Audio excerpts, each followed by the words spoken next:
This is Life Lessons, the Gintama Manga Cast, episode 53. I am your host, Colton, and oh boy, I am late to the party. Oh my god. I have so much that I need to talk about before we get onto the episode, but first, I just want to let you guys know that this is a podcast dedicated to not only talking about Gintama the manga, but talking about Gintama the manga through the Viz Media release that is now discontinued. But we have been covering the manga from the beginning, and we are currently just starting volume 10 with the Infant Strife arc, that is chapters 77 through 80.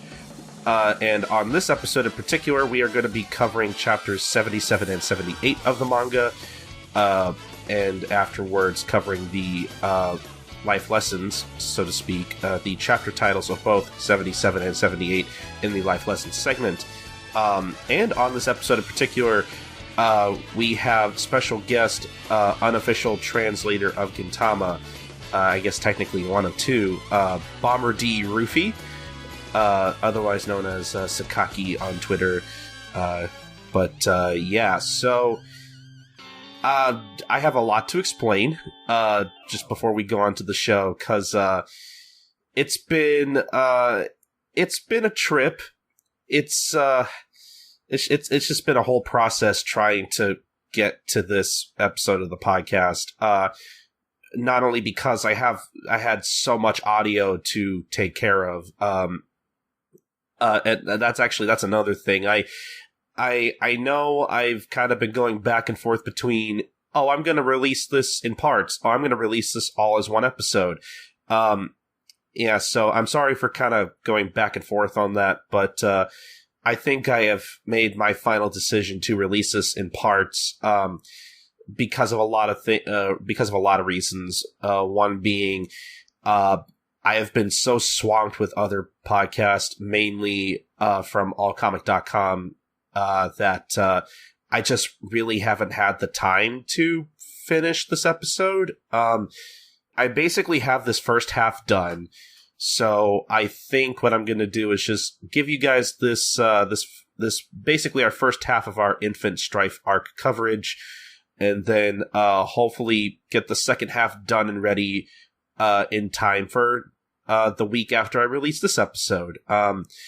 And at first, because this episode was so late, because I literally recorded, me and Bomber recorded all of this, I want to say almost over a month ago at this point. We recorded this before Christmas of last year, so it's also weird referring to last month as last year. It's a whole other year. It's 2017 now by the time I'm getting to this. I'm getting to releasing this, so yeah, that's unfortunate. But yeah, I do want to profusely, repeatedly apologize, because I really did mean to try and get this out at least around the first week of New Year's, but I just, because of all of my all comic stuff with Manga Mavericks and our I guess sub podcast Manga Fights,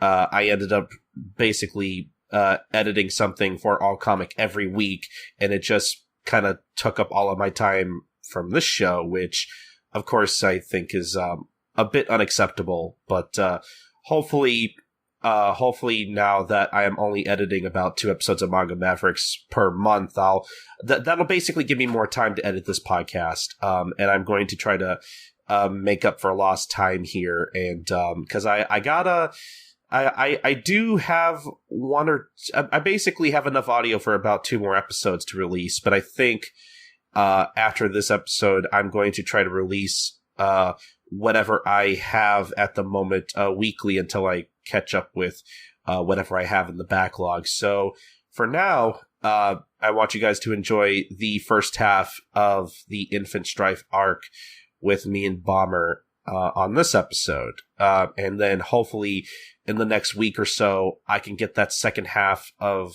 the episode edited and released. So because at first I wanted to release this all together because it had been so long. It had been way past when I wanted to release this episode and basically get it all out.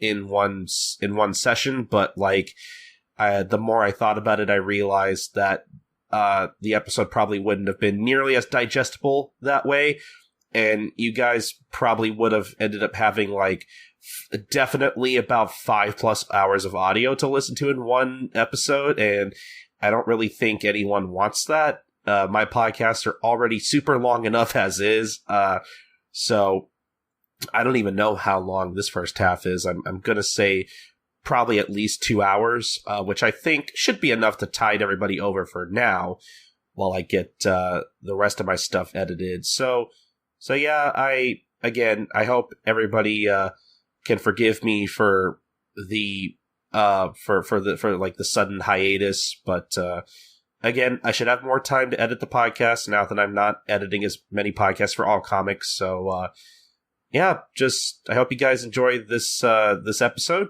I really had a lot of fun recording with Bomber for probably the collectively 16 hours that we spent on recording this, plus whatever bro time we spent afterwards just talking on Skype. Bomber, if you're listening to this, you're a cool guy, and I'm glad you're my friend. You're a cool guy, and I love talking to you.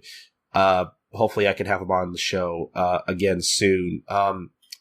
And I guess just one more thing. I know I'm going on a little too long here, but I think I forgot that I had mentioned in the last episode, I do have a survey coming up for the podcast that, if you listen to the podcast, I would love it if you took it.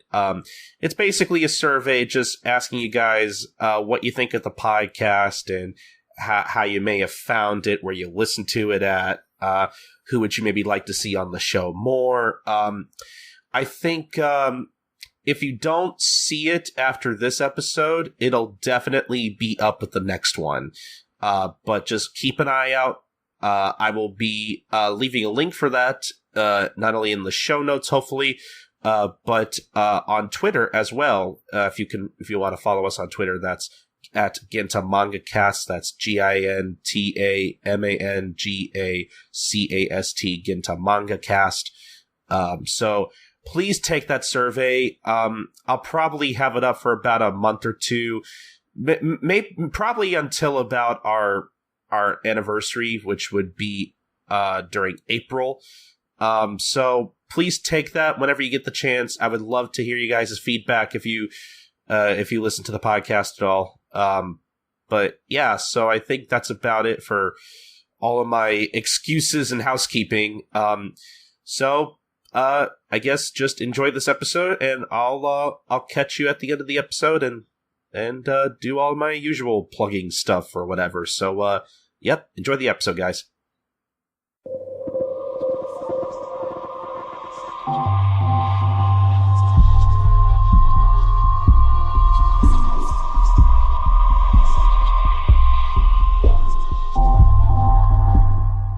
This is the manga recap for Chapter 77, Milk Should Be Served at Body Temperature. And as I'm sure I have already said in the intro for the show, I have Mr. Bomber D Rufi with me. Hi, buddy. Hello. Hey, we're gonna be recapping all of the Infant Strife arc as best we can. So we start off on the first page of the chapter with a mysterious figure running through the night, running, as her sandals, I guess, slap across the ground. I'm kind of glad I don't have Josh on for this episode, because he would be reading all the sound effects. So I could just imagine him being like, slap, slap, slap, slap, slap, slap, slap, slap. It is kind of an awkward sound effect. As I'm looking at this, I'm like, It looks very weirdly... Like, the typesetting for it looks kind of weird, but... Yeah, it's like over her... Like, you can see that they kind of drew it over her a little. But yes, the mysterious figure running through the night across Edo, across the bridge, over to Oddjob's Gin, and leaves something underneath the staircase there, and as she says, "I'm sorry, I'll come back for you one day. Please forgive me." And then she runs off. And that's the thing that happens as we basically cut to Kagura reading the paper, and she's like, "Oh, hey, get a load of this. Goemon from the boy band Hansamu had a shotgun wedding." And Gintoki and Shinpachi comment on basically how shitty the world is, how shitty the world has gotten. And Shinpachi goes on and is like, everyone's either living in sin or getting pregnant out of wedlock. Like what's wrong with people these days? What has become of Japan? And again, at first it's like, yeah, it's gone bad, but he's actually referring to the food he's eating, and he's like, I think our food's kind of moldy. That's kind of what I was talking about. And Shinpachi's like, "Oh yeah, sure, my ideas seem moldy to you, but I say that discipline is what sets us apart from human and beast." And Gin is like, "No, dude, I'm literally the food. I think the food's gone bad. Hey, Kagura, when did you buy this? I think it's expired." And Kagura's just like, "Yes, I agree. Girls worry too much about their expiration dates, and they shouldn't be selling them so short. They're still young and stuff." And Gin's just like, "Guys, fucking seriously, who the food has gone bad? Who bought this?" And Shinpachi and Kagura are like, "Yes, things have certainly gone bad." And Gin's like, "Okay, fuck this, I'm out of here. This is stupid." I really love that gag. Yeah, that was a pretty great exchange. That actually kind of had me laughing out loud. But, Gin's just walking out of the house, walking out of their office, and he's just like, God, they really just don't listen, like, at all. Like, sometimes, Shinpachi's looking at me, and I could tell he doesn't even bother to hide his hatred for me. Like, I might have to give him an attitude adjustment, which is easier said than done when it comes to Kagura, at least, because Kagura might actually just beat the shit out of me if I try to do anything. But so he's just complaining, and as he's walking by, the trash can starts going goo goo, and then he kind of backtracks a bit, and what does he find? B? Well, what he finds is a rather bored looking kid. Well, or baby, I should say. And there's a note attached to this baby saying, hey, this is your kid. This is your responsibility. So I can't do this anymore. So you deal with it. And Gintoki's like, oh, he picks his nose like, nah, that's not me. And he walks away, give me a break. Come on. And, he backs up again. He's like, no. I mean, I am fairly sure. No, this can't be happening. And he leaves again. And he backs up. No. This isn't. And then he leaves again. And he goes like, I'm telling you. And then Ulta says like, shut the hell up. Like you neglected to mention how like each time he comes back, like his finger is like deeper and deeper into his nose. Yeah, he's like digging for it gets so profuse that he's like actually bleeding a little from his nose, and each time he's like sweating just a little bit more. Like the only person he's trying to make sure that understands the situation is himself. And then of course Ulta say like swinging from the door frame to like kick him in the head. Yeah, it's another pretty funny gag, I have to say. And then we get our title page, which is I think is slightly obvious that it's another lone wolf and cub jab. As Sorachi seems to like to make a lot of these in his series. Basically, Gin dressed up as a traditional samurai, holding a sword in one hand and a bottle of milk in the other. Truly the best single dad. wish my dad was a samurai. Kind of jealous. Well, hey, a lot of Twitter Gintama female fans would agree with you with Dad Toki. I mean, that's clearly why that's a thing. No, great title page. What do you think of it? I like it a lot. I mean, there's something about Sorachi's art style that, I mean, nowadays it's pretty impressive, but yeah, that's not to say that the older stuff was like a slouch in any way. I mean, I like that this one is I like the whole thing that it's got like this traditional vibe while at the same time still being kind of very modern. Cause like you can see the sun in the background and how that looks like what would come out of a Japanese painting of that time period, of the Edo period. Yeah. But then you have Gintoki in the foreground and he looks more like shonen manga-ish. I mean, again, if I'm to nitpick just a little bit, Viz should have moved the towel down just a little.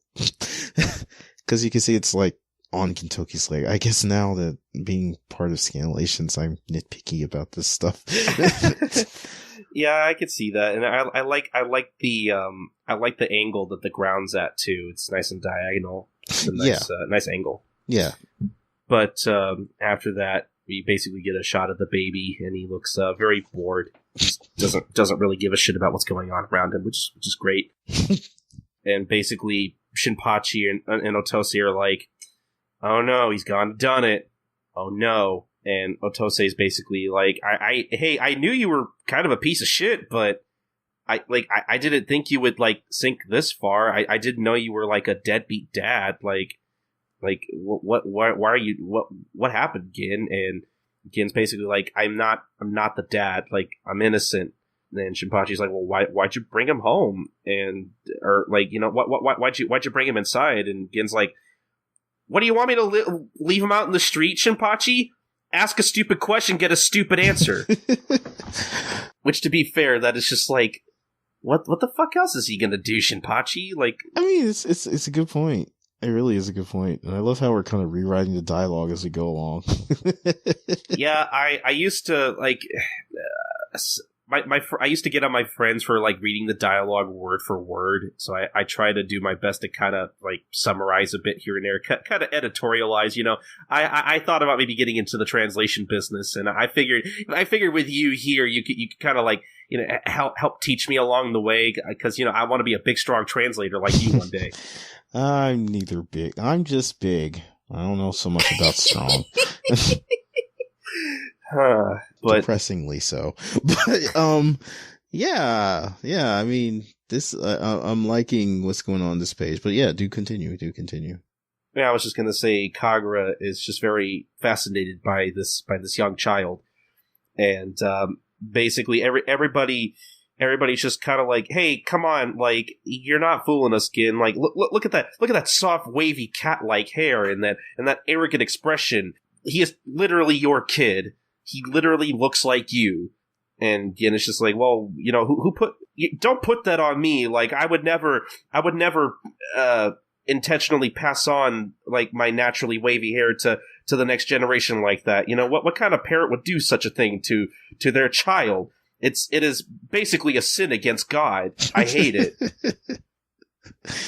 And it's just like, I don't really understand why Gin hates his hair so much. I mean, I don't know. Like, I have curly hair too, and so I'm just like, I just kind of live with it. So, I mean, it's a pain in the ass to try to fucking comb and keep it straight, but I don't think Gintoki doesn't look like the kind of guy that would bother combing unless he really had to. So that's probably it. He just doesn't want to comb his hair. But Kagura starts playing with the baby and is like, hey, don't raise your voice, Gin. You'll make him cry. Isn't that right, Silver J Fox? And Gin is just like, please don't start naming him. You'll get attached to it. And then what continues on the next page? Okay, so now Kagura's named his kids, and, you know, she brings up Sadaharu, which we get some continuity there. You know, hey, this is just like what happened to Sadaharu. The baby was thrown on our doorstep. And then, you know, Gintoki's like, well, that's a pain in the ass. Well, we gotta go find his kid's parents. I'm not taking care of him. And Kagura's right back on this thing saying, oh, look at your dad trying to dodge responsibility like a champ. He's a bad man, isn't he, Ginraku?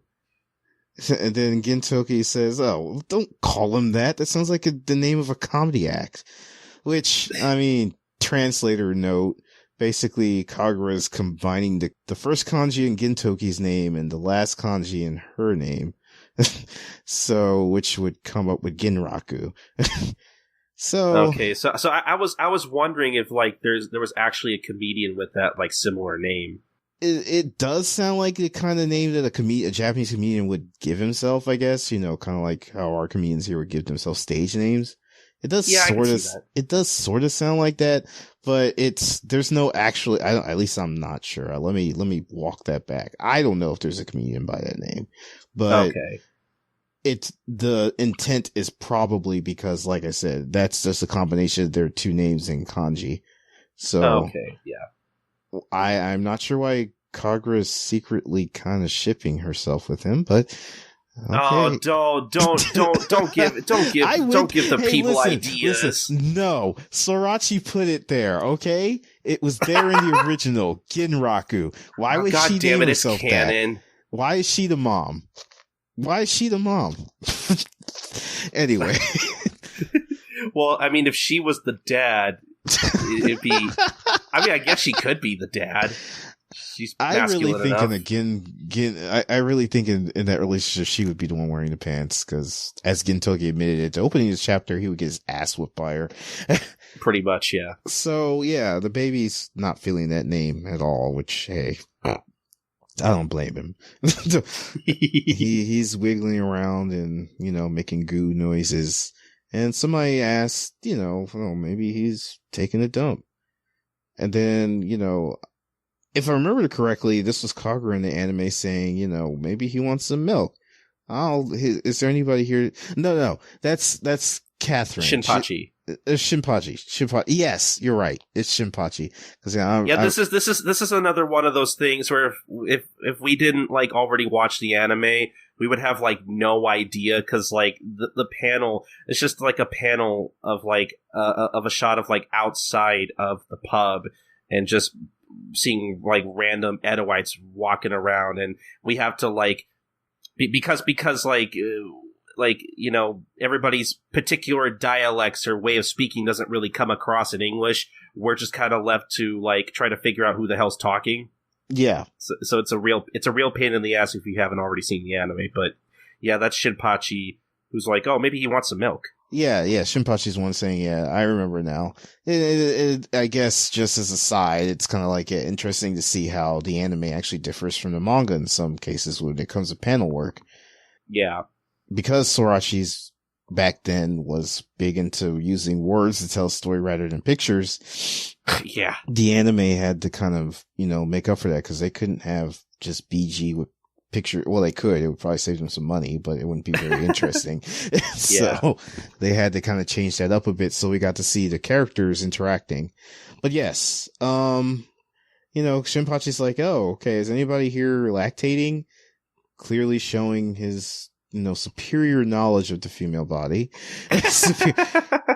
That, just as a side note, women only lactate after they've had children.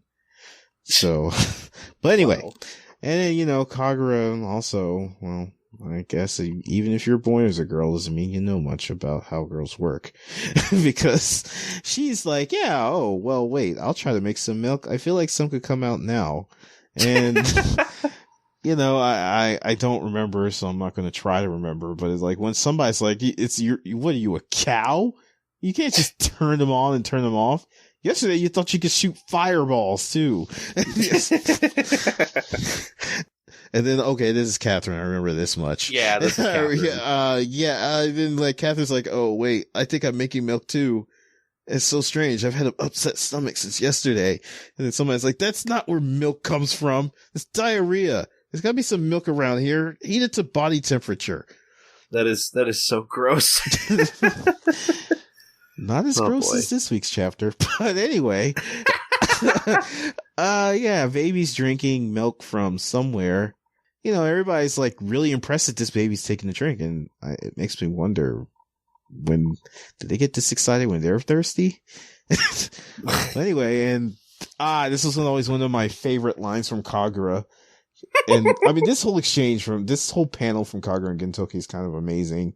Kagura's oh wow, he's looking at him drink that bottle. It's almost as if he's alive.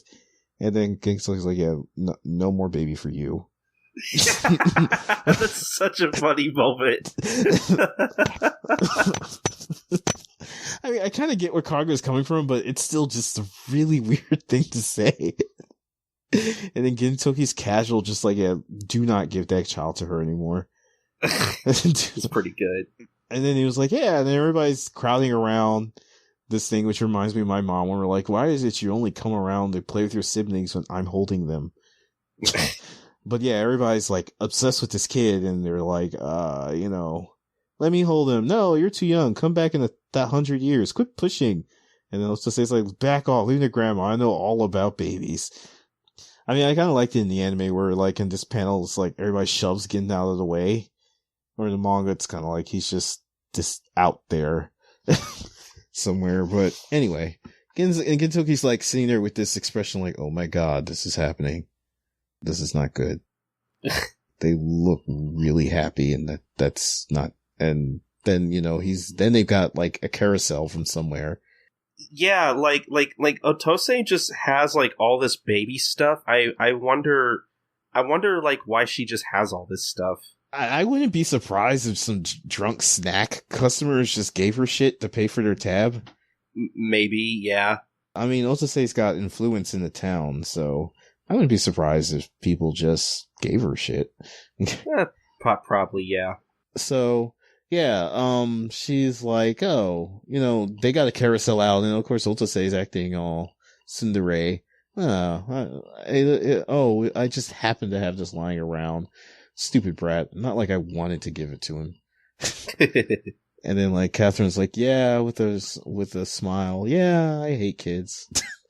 And then Kagura and Shinpachi are like, peekaboo. And then Shinpachi's like, oh, this kid never laughs. And then Gintoki's like, this is really happening right now. They love this kid. And then Otose is like, Kintoki, don't be like your dad. And Shinpachi's like, man, Toki, look at me over here, man, Toki. And then, of course, Kagura's back with Genraku and saying that she's the mom. And then, like, I like this from Catherine. She's a poet and doesn't know it. Kuchiku, Sakata the fool. Sit with the Sakata. Because with her weird accent. Yeah, like, Sakata, Ahon the Sakata. With her weird accent. And then here's... somehow I feel racist doing that, but whatever. Well, hey, once again, Sorachi put it there, having this weird quasi-foreign accent for her, which doesn't come through in English at all, so... Well, to be fair, I remember quite clearly in the Sentai dub for the Benizakura movie, they gave, I think they gave Catherine some kind of, like, New York accent. It was like Bostonian, wasn't it? Yeah, it was really weird, but I think it kind of sort of fit in a way. Which makes me wonder what Crunchyroll will do. Come on, Crunchyroll, give us a dub. Yeah, we're waiting for it. Stop making us wait. Give us a date. Anyway, and then Gintoki's like, wow, these names are really familiar. Really? Yeah, which I was confused at this. By this at first, because his Gin's line in the Viz translation here is, those are all my nicknames, which, like, I remember we were kind of talking about this on Twitter the other day with, like, Nada, and how, like, I don't think you have to really know Japanese to know, like, this could have been worded a little differently, because, like, this implies, oh, yeah, these are all names everybody calls me, which isn't true, except for Catherine, because, like, Catherine actually does call Gin Aho no Sakata, like idiot Sakata or whatever. Yeah. So I remember we were talking about this, and I mean, and then we found that basically the anime version is a little bit more. The translation for the anime version is a little bit more succinct. It's like those are all derived from my name. So yeah. So that helps. I was about to get the Japanese version, but I was told not to. Hey, I mean, if you wanted to, I wouldn't have stopped you, but I guess I'm glad we didn't, because I don't think we'll really need it. Yeah. I mean, that could be a fun thing at some point to do a comparison. So basically, Ging gets tired of everyone's shit, starts panicking, and is like, grabs the stroller that the baby is in, kicks the door down, and starts running away. And everybody's pretty much like, hey, where are you going? And he's gone. And basically, Kagura's like, that weasel, he's gonna find somewhere to abandon the baby again. Like, what a horrible dad. And somebody behind the group just comes up and is like, "Oh, excuse me, pardon the interruption, but I really need to I need to speak with you about an urgent matter." And we have no idea who this is, and we're just gonna cut to a completely different scene where Okita with his eye mask and all, and is like, Gin is obviously explaining the situation to him because he is reacting to it, and is like, "Oh, an abandoned child, huh?" And Gin's like, "Yeah, somebody just dumped this kid on my doorstep. So, I guess you guys can take it from here, because you're kind of a cop, so this is kind of your job. So, thank you." And Okita's like, "No, stop kidding around. This kid obviously looks like you. He's even got those same dead fish eyes of yours." And Gin responds by saying, "Well, all kids these days look like that, from spending all their time on playing video games, surfing the internet, and playing with their self-walking dogs. Kids these days, instead of going outside, it's just a sign of the times. All kids look like this." And Okita is talking to the baby and kind of nudges him and winks and is like, "Well, you reap what you sow, And Gin is like, "You motherfucker, I'm over here. You did that on purpose." And Okita just kind of lies back and relaxes on the bench and is like, women give birth with their arms held over their stomachs, and men raise their children with their heads in their hands, and that life is a vale of tears. Anyway, I'm busy, with official duties, so can you leave me alone now? Okay, thanks. Basically, hey, buddy, go cry me a river. Which, speaking of rivers, Gin throws Okita into one as a response, and then what happens after that? So Gintoki's all like, "Yeah, so apparently everybody's an asshole day today because no one's listening to me." Do we really look that much alike? And the baby's just like, "I don't know."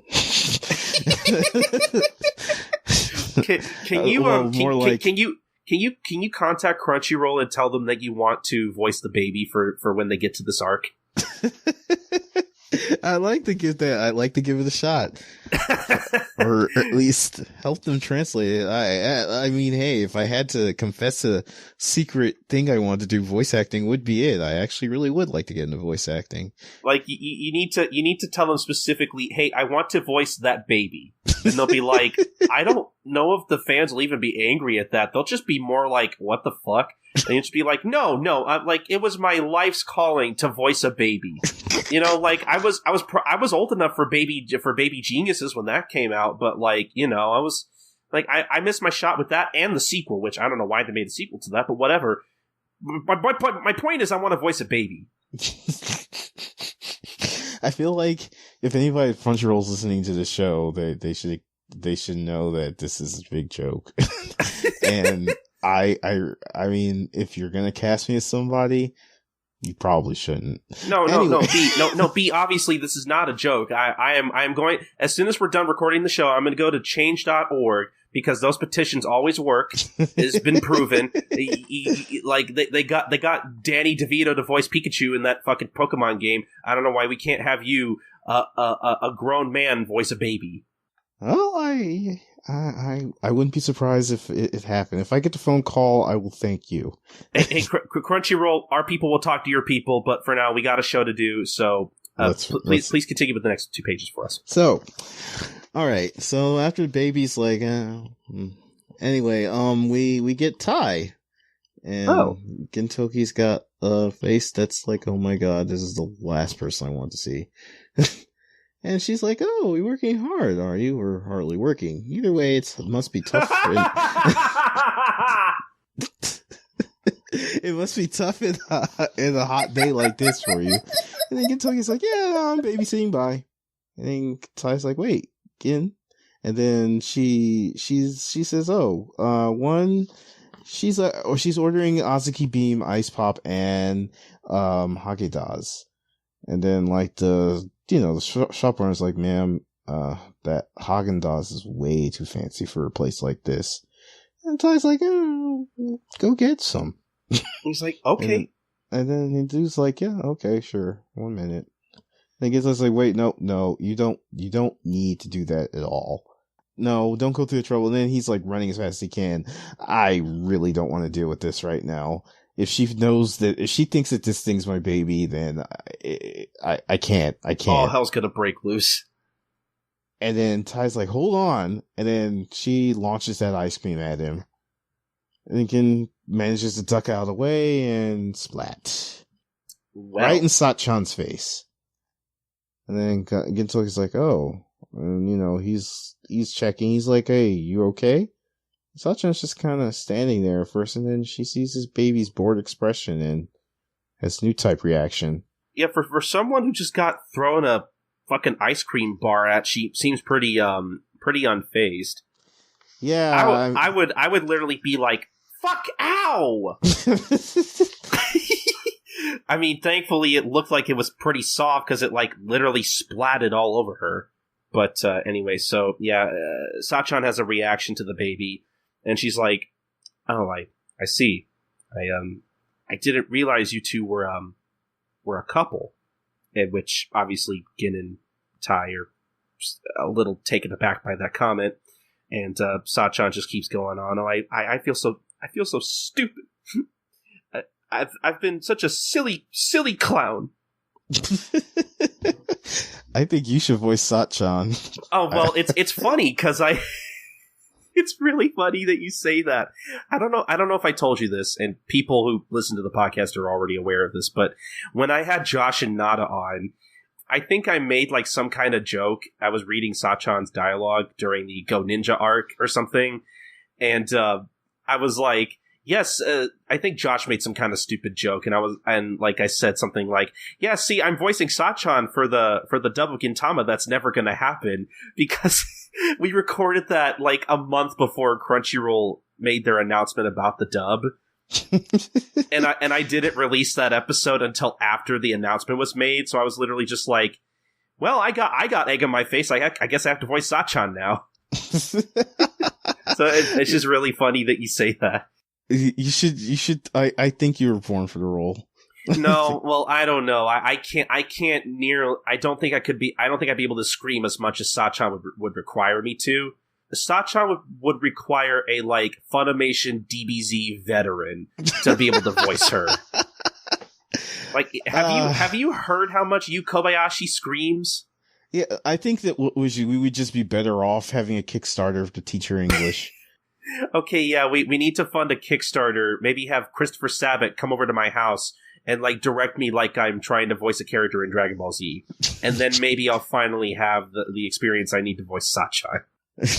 Or we could just have him teach her English. I would pay to see that, honestly. Oh my god, that would be so good. Just fly Kobayashi Yu to America or Christopher Sabat to Japan, and then just have them in a booth and he's teaching her English. Oh my god. Yeah, just like maybe teach her how to draw better cats too. I think that's going to be more than any Kickstarter can handle. But yeah. But anyway, yeah, Sat-chan's looking really actually a little bit cute with her pout and everything. Oh yeah, I just noticing that she does look kind of cute. Looks kind of sad actually. It does. It does. Too bad this is a stupid scene though. Sat-chan is just going on, and she's like, "Oh, you strung me along while you two were busy making a baby together." And obviously, Tai and Gin are like, "No, literally none of that happened. I will kill you, Saratobi," Tai says. And Sat-chan is just like, "Well, I've had enough. I'm such a fool." And Gin's like, "Well, you said it, not me." And Sat-chan just keeps going on and says, your contempt can't hurt me anymore. Our little S&M game is over. You can stop pretending to be my boyfriend now." And Gin's like, "When was I ever your boyfriend? Also, can you tell me more about this S&M thing that we apparently do? I'd be kind of interested in that." And Sat-chan keeps yelling and is like, "Well, I hope you guys are happy, and I hope your kids poke holes in all of your shoji panels." I'm assuming she means like the little slidey doors in like most Japanese homes or whatever. Yeah. That is those panels where they slide it, and basically, yeah, it is really easy to poke holes in those. Okay, that's what I thought it was, but I wasn't sure. And, she's basically just like, oh, goodbye, I hope you have a good life. As she's running away, she decides to come back and tries to kick Tai in the face as a wedding gift, which is great. And, and Tai's like, you are literally a one-woman soap opera. I don't know how any human being can handle your cheese. And Sachan is like, oh, I pity you, Tai. You're not a woman anymore. You're just a mother. When the baby is born, the woman dies. Thank you. You've taken yourself out of the competition. Can we just give applause for Sorachi's dialogue here? Sachan's dialogue is pretty great this chapter. You're not a woman anymore. You're a mother. Only Sorachi can make that sound like an insult. Yeah, jeez. And obviously Otai is just like, competition? This isn't even my kid. Like, who would have a baby with that guy? As we get a nice, like, really nice diagonal panel of Sachan trying to basically fight Tai, and it's pretty cool, actually. And, obviously Sachan is like, well, then whose baby is it? He literally looks like Gin. It has the same wavy hair and lifeless eyes, just like him. And Otai is like, well, I don't know and I don't care, but the kid's not mine. Gin, tell her, wait a minute, you're not actually babysitting, are you? Gin, again, and Gin and the baby are trying to, like, sneak away. And even the baby's like, well, shit, man, we got caught. And then what happens after that? And Tai throws, I suppose. Yeah, I remember we were talking about this too. Like, it looked like the baby went in. For the longest time, I thought she threw both of them in there. Yeah, but it wasn't until you pointed out that Ginraku, let's call him that. That's just a fun name. It's not until later that we see that Ginraku's actually on the bank with Tai. So she had some mercy. Yeah, thankfully she didn't throw a baby in the river. That would have been kind of terrible. Throwing the baby out with the dishwater it's a fun phrase. It's not a good thing to do. Yeah. But yeah, throwing the baby out with the bathwater, excuse me. But yeah, so she tosses him in, and then she's like, yeah, that's your bastard son, all right. You filth. You call yourself a samurai. And then she was like, I won't have Shinpachi working with you anymore. Let's go, Miss Sartobi. And Sachan's just kind of like, okay. What do I do now? And then Ginto's like, why? Why does no one listen to me? And then Okita he's just kind of rub-a-dub-dubbing up the river. And then he kind of just bumps Ginto. He's like, well, you gotta listen to other people before they'll listen to you. And Ginto's like, oh. Yeah, that's a plan. This is a great sequence of panels of Gin just like floating in the river. It's pretty great. Yeah, it's. I love just how it's just so casual, laid back that he's just in the river, like he's just fucking. He's just taking a moment to like think about life and reflect on his own self. Yeah, it's really just it's part of the humor. Like he's just casual. Like, why is my life so fucked up? Really. And then Okita just comes by. He's like, because you fucked it up yourself. Like, okay, I see your point. Yeah, that's fair. And then we go back to Snack. And we have a picture of a very nice looking woman. Yeah. A young lady. But unfortunately, somebody's saying that they've never seen her before. And we've got an older gentleman here, who's showing the Shinpachi, Otose, Catherine, and Kagura this lady's picture, and he apologizes for wasting her time. He introduces himself as Kahei Hashida, and he has a business in Kabukicho, and he asks if they know anything about it. And Shinpachi's like, oh, wait, Hashidaya? And then, of course, we're going to have a little exposition, because Kagura doesn't know what that is, and she's basically us in this situation. The tall building right behind you, that's always been there. I love that. About. Don't you know, you idiot? It's the building right over there. That's always been there. Yeah, and you shouldn't ask any questions about it. Why shouldn't I ask any questions? Because I'm going to explain it to you right now. So, I thought since Miss Otose. Oh, okay. This is Hashida talking. Gotta get used to the fact that I don't have language cues in Japanese to figure this out with. Anyway, yes. So Hashida's like, I figured, hey, Otose knows it's got connections, so maybe I can network with her and find out. But I was hoping that maybe you'd heard something, and Otose's like, no, afraid not, but maybe you could tell us what happened. And Hashida says, well, see, the thing about it is, a couple days ago, I had a grandkid, and today I don't. Yeah. Basically, Otose and Shinpachi react, and they're like, oh, he was kidnapped? And Hashida is like, well, we're not really sure what happened, but it seems like the most likely thing that happened. And, I have reason to believe that this woman in the photo was involved. And Shinpachi comments on how pretty she is. And Otose is like, basically asking, hey, well, did you take it up with the proper authorities? And Hashida's like, well, it gets complicated. We'd rather we not get the public involved. And Otose is just like, well, if you want to find your grandkid, you might have to sacrifice a little privacy. And Hashida's like, well, that's true. But in any case, if you see this girl, please, let us know. Your cooperation would be greatly appreciated. And, here's a picture of my grandson, by the way, which in the background, we see a woman walking up to the Otose pub, and she's basically calling for somebody inside, like, hey, is anyone here? And Otose's like, yeah, what do you want? And she turns around, and it's the woman from the photograph. So that's interesting. Oh, no. That could be bad. And we're good. And then on the last page of the chapter here, again, is dripping wet because he just got out of the river, and he's like, man, I'm starting to wonder, you're not really my kid, are you? Or like, where are your real parents? And the kid's just like, oh no. I guess we should throw in a disclaimer here to people who haven't read this or watched it. This kid's not actually talking. I guess, yeah. Okay, the baby isn't actually talking. This is not Baby Geniuses 3. Thank the merciful Lord. I don't ever want to see computer generated babies moving their computer generated mouths ever again. The baby's basically just making baby noises, and Gin's like, did you just say daddy? And like, nothing the kid says sounds anywhere remotely near it.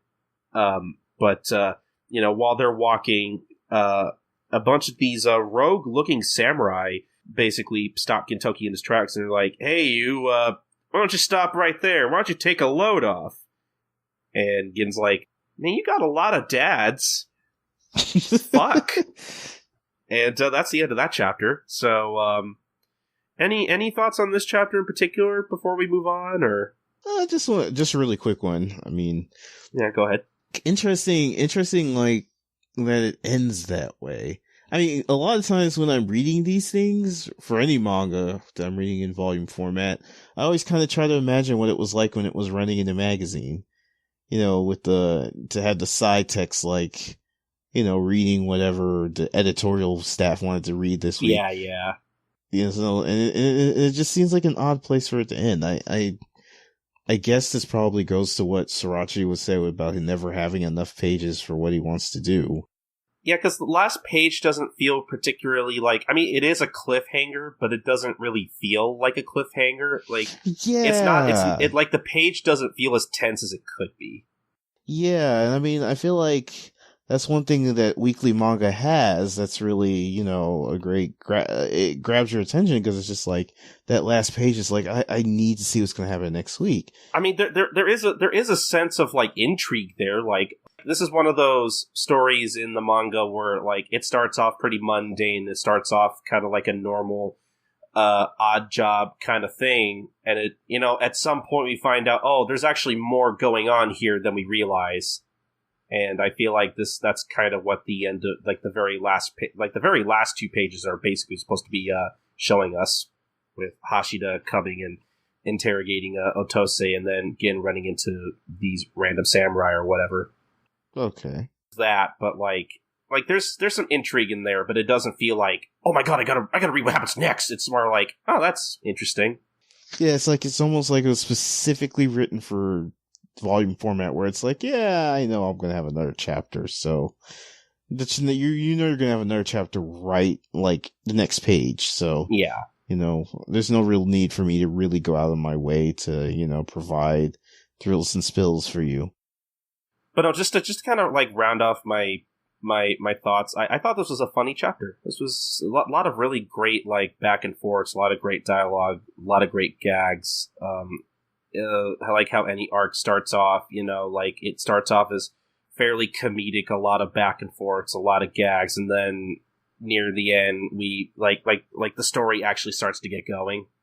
Yeah, I think so too. Though in this case, the story doesn't really get off base to like the very end. Yeah, I mean, usually that's the Gintama formula. You have the first chapter where a bunch of random characters who usually don't have anything to do with the plot other than commenting on what's going on get together, and then of course Gintoki and his friends their personalities bounce off of theirs and the situation, and then we move on from them, and then we get the meat of the story. Yeah. Well, I really like it that it is interesting to me that Sorachi does do this thing with like the characters where it's like, just because somebody appears in that first part doesn't necessarily mean they're going to have a role to play in the arc. So like, he seems kind of like unpredictable and interesting. Yeah. But I thought it was a good beginning chapter. I liked it. Definitely one of the stronger starts. Yeah. And I think we can just move on to the next chapter.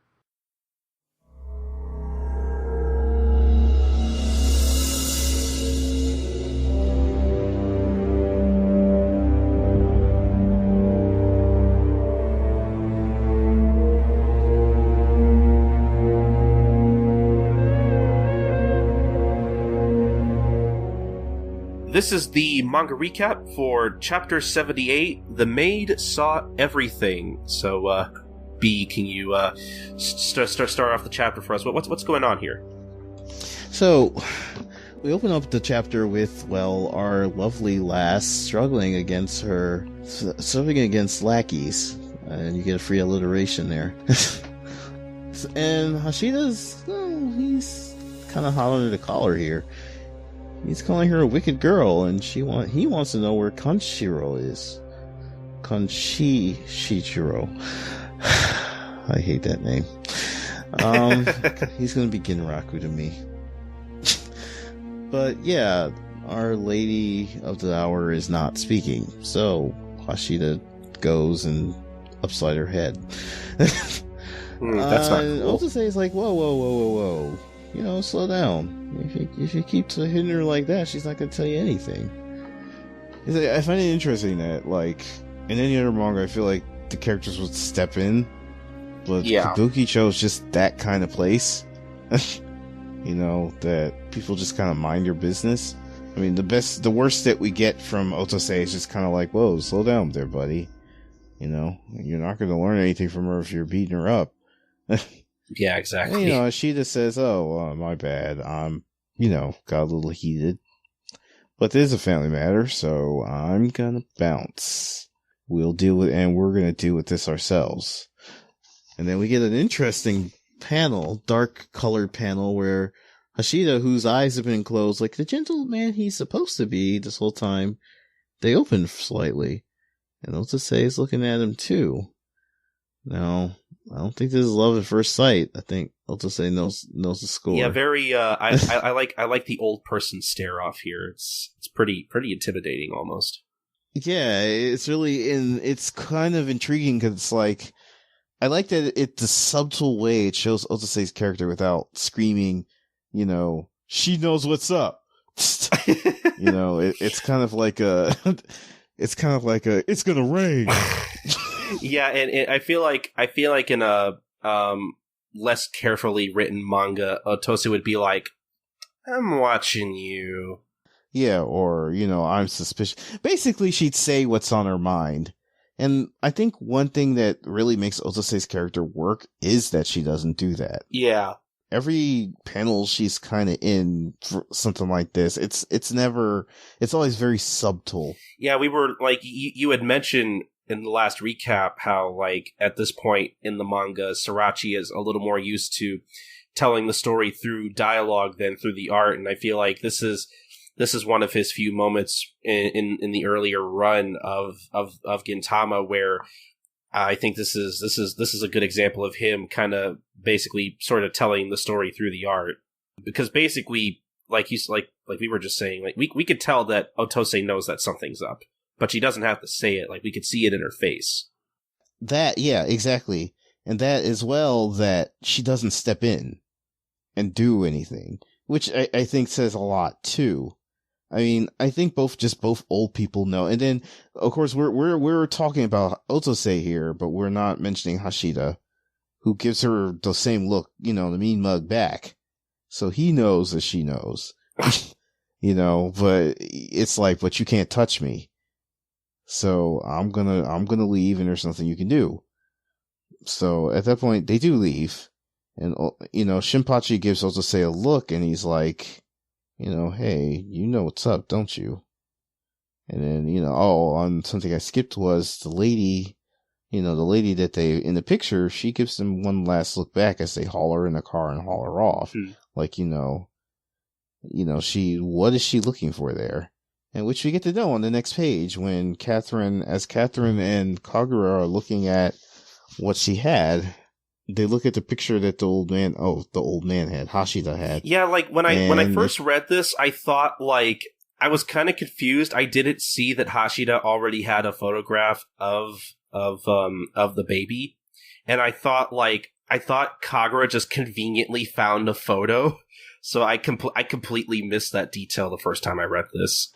Yeah, to me, I just thought, and for the longest time, and I guess maybe it's because I really am bad at reading through the lines, I just thought that the lady, she just sort of, she came in, she's the one that came with the picture, with the intent of showing them the picture and be like, hey, have you seen this kid?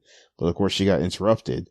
So that's what I guess I kind of tried to logic it away in my mind. Yeah. But obviously the truth is, well, stranger than fiction, because clearly Hashida mentioned on the other page, here you go, here's a pic. So that's where that came from. Yeah. But anyway, Ginraku here, because I can't pronounce his real name to save my life. Ginraku here is the one in the picture, and he's the missing grandson. And Shinpachi's like, crap. Gintoki's in big trouble, ain't he? Oh no. What's gonna happen? Yeah, that's new. And they know that he's been mixed up in some shady business. Meanwhile, Gintoki's doing his best reporter impression, who, what, where, why. And somebody confirms that, yeah, it's a kidnapping. Or I'm not sure if this is him, but... Yeah, he's just confused. And on the next page, basically all the random samurai goons are like, "Hey, don't play dumb. You're the girl's lover, aren't you? You're the one who kidnapped Lord Kahe's grandson. To get your hands on his fortune." And Gin's like, "Hey, slow down. What are you talking about?" And then the baby says goo goo noises, and Gin's like, "What are you talking about, kid? You're a baby." I'm not really sure what that was. That was just a weird aside, I guess. And basically the samurai guys are like, "No, don't bother taking him alive. Let's kill him." And Gin is like, "Whoa, hold on a second. I just found the kid outside my house. I do odd jobs. I don't know the first thing about kidnapping. Like, you can have him back if you want. I don't want him. Take him." And basically, Gin's looking back at Kanchichiro, and Kanchichiro is still in his little stroller, tugs on Gin's kimono, and it's really cute. Aww. And obviously, that alerts Gin a bit, and basically he knows what's up. Again, more storytelling through the pictures. Yeah, exactly. Like, Gin already knows, okay, wait, if this kid's choosing to be with me, then something's wrong with this picture. Yeah, and so basically the samurai guys go after him, and Gin's like, "I didn't take him! Fucking take him back!" And he throws the baby, which you do. And the Kanshitro is just flying through the air like, I don't give a fuck. And this kid's fucking amazing.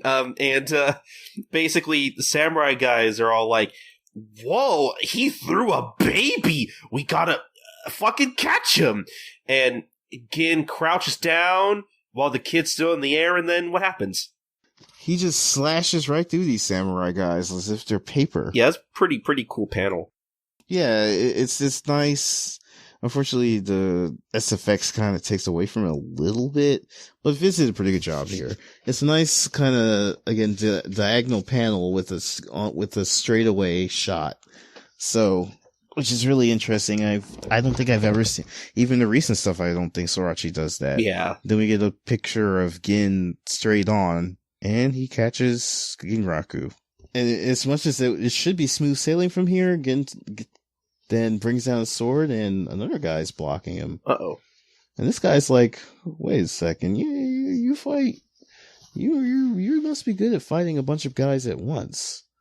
And then Gin's like, actually, yeah, while I might know that, you guys have no idea how to raise kids, so you need to get to stepping. I gotta feed this baby. This is a pretty cool line, though. And it's just like, yeah, you thugs don't know anything about child reading. Now get lost. It's feeding time. And the new guy's like, huh, all right, you're pretty good and fast, but you can't hide that smell of an animal or the child's. But, I mean, now we got this shady looking guy who's talking about following his nose, but he's also like, well, I could pursue you, but I'm not. Because fighting a guy with one arm is just boring. So he steps aside and tells Gin to get moving. Yeah, that's interesting. So Gin leaves, and all the other thugs are like, oh, Okada, why'd you let him go? Everybody after him. And shady-looking guy, very mysterious-looking, just kind of smirks at himself. He's probably not important at all. And we kind of cut to the Hashidaya building, and where two maids are cleaning the bathroom, and basically just having a huge conversation, complaining about how dirty the urinals are, and why can't men pee without making such a mess, peeing all over the fucking place? Like it's the worst. And one of the maids is like, I hear most men curve left, referring to the penis. Ooh, yeah, I really like this.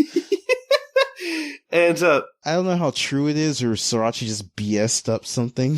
I don't know if it's I don't know if I want to get like too personal here, but like I was kind of curious, and I looked, and I'm like, it's kind of true. Just saying. I don't know if whatever. You know what? Look, I was curious. I looked. I did it, and it's sort of true. All right. I'm just gonna put it out there. Whatever. All right. Well, how many times did you just scrub your internet history before it was gone? That's my question. Every other day. But anyway, so so the other maid is basically one of the maids is like, only a few curve right, though. It's when they do, it's the sign of a man with an epic destiny. They say that Hideyoshi Totoyomi curved right, which is a reference to a Sengoku era feudal lord that nobody who reads manga, well, not nobody. I'm sure some people who are into anime and manga will probably know who that is if they like watch Sengoku Basara or whatever. He's basically an historical figure. He was kind of a big deal from what I hear.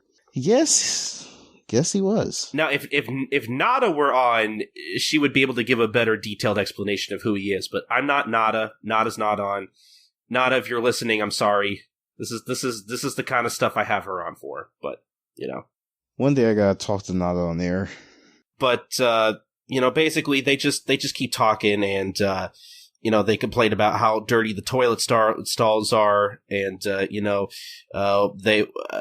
basically like, oh, I wonder which way their buttholes are aimed, because apparently they can't really aim for shit, literally. And they're like, oh, it's probably just those samurai that are master hired, referring to Hashidaya. This is what we were talking about with explaining all the story through words, because there's a lot of fucking dialogue here. Yeah, there really is. And they're basically just like, oh, don't they know how to use a toilet? Those exclusionist rebels or whatever they're called, Joey Patriots. And they're like, oh, well, I don't know why Hashidaya would like associate with such people. Rumor has it his grandson was kidnapped, and he's basically involved in some bad business. And one of them was like, oh, I heard Ofusa took the child, which I'm sure we can assume at this point that Ofusa is the woman we saw earlier at the snack house. Indeed. And basically, the one of the maids is like, well, Ofusa was treated very badly. Like I feel for her. And like while they're talking, one of them sees smoke coming up from one of the stalls, and they both kick down the door and are like, hey, who's in there? And it's Hasegawa trying to use the toilet. This line of dialogue was awesome too. And Hasegawa's basically like, hey, occupado, privacy, get out of here. And both the maids are like, oh my god, it stinks. Oh my, Hasegawa, it's the new guy that works here. Again, more exposition. And Hasegawa's like, well, stop saying oh my like you're cute, you old hags, shut the door. Again, Sorachi's dialogue here is just this back and forth. It's not necessary at all, but it's still hilarious. Yeah, one of them comments on how he curves left, which that's like if it were to curve right, I'm sure Hasegawa would have been kind of funny, considering men who curve right are like are basically born to have these great destinies and shit, which would be funny considering that's totally the opposite of Hasegawa. But yeah. But anyway, Hasegawa is not happy about this. But what happens afterwards? So Hasegawa's like, why the hell did I decide to work as a janitor? Then he reveals in the very next panel that he was hoping to meet some French maids, and very much dismayed that he's stuck with a bunch of old women. Well, I guess that's one reason to get a job. I mean, yeah, if you can't get chicks where you're working, and you really need to reconsider your career. I just feel honestly that that's the truth. Anyway, Hasegawa was chilling, complaining about his job when he sees Hashida and then guards walk in. So, which again is some interesting panel work because they're separated by Madao's gaze. I think what's going on is like the guards are walking, and then Hashida's like following behind them. Because I remember it being framed like that in the anime too. So, that could be a good point. And then Hasegawa, score another one for the old people, because even Hasegawa's like, yeah, staying here is probably not a good contingency plan. But he's like, I also really hate the idea of being homeless. And then he just says, this is what the thing I always do. As soon as things get kind of dicey, I quit. It's kind of this habit I really need to kick. And meanwhile, Kagura's in the background. And it seems like, the sequence was better in the anime, but basically Kagura's filling his head full of suicidal nonsense. Yeah, like, I thought that's what was going on here, but like, all of all the text, all the like monologuing text here makes it sound like Hasegawa's just talking to himself, whereas I feel like this is another moment where the Crunchyroll subtitles kind of shine. Is I thought the Crunchyroll translations for the anime definitely. It also doesn't help. It also helps that in the anime you can clearly tell. Oh yeah, Kagura's talking to him and feeding him with suicidal thoughts, however dark that is. So like through just text, like, and it also probably doesn't help the way Viz translates the dialogue. I literally could not tell at all that Kagura was like talking to him. It was really weird. Yeah, that was it's definitely a thing that I guess the reason why the Gintama anime stands out so much is that it does improve on its source material. Anyway, yeah, so Kagura's giving Hasegawa suicidal advice, and what stops this from being kind of like completely unfunny is the fact that Madao doesn't just kind of give in. He's like, he's sitting there thinking, he's like, Kagura's like it by his ear, suicide thoughts, suicidal thoughts, suicidal thoughts, suicidal thoughts. Yeah, because like it is really dark when you think about it, but at least Hasegawa's like, hey, stop that. Exactly, yeah, and I think it's definitely kind of a soft touch there. Yeah. Because, yeah, if Sorachi had pushed it a little farther, it would probably stop being funny and being real kind of depressive. To be fair, he kind of pushes the suicide jokes with Hasegawa a lot later on, but I feel bad because, like, I do kind of laugh at some of those, but I know I probably shouldn't. It's a really weird, like, territory to step in. Kind of odd. Yeah, it is weird to be there. It really is. And it's actually kind of weird for Kagura to begin with, too. I mean, I know she's not above messing with people when she wants to, but she never does anything like this ever again to Madao or anyone else. It was probably just like a thing that Sorachi thought would be funny, but probably just thought, maybe that wasn't all that funny. Yeah, probably. Like if it became a running joke, then I could see a lot of people having an issue with it.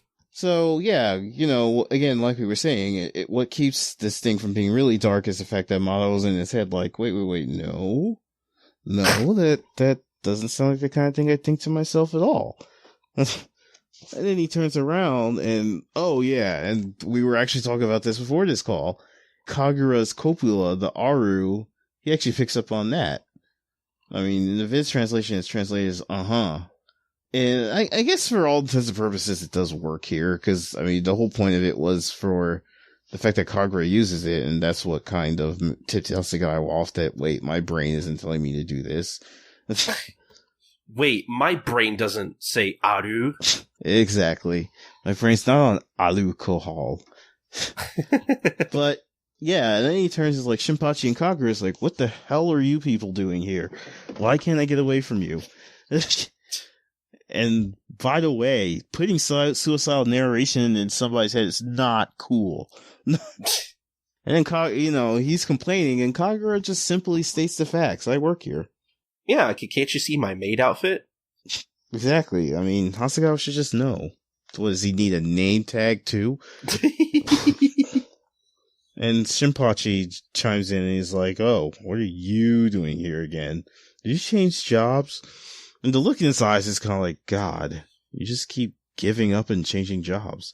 Yeah, I guess Gintoki is not the only person Shinpachi looks with in contempt.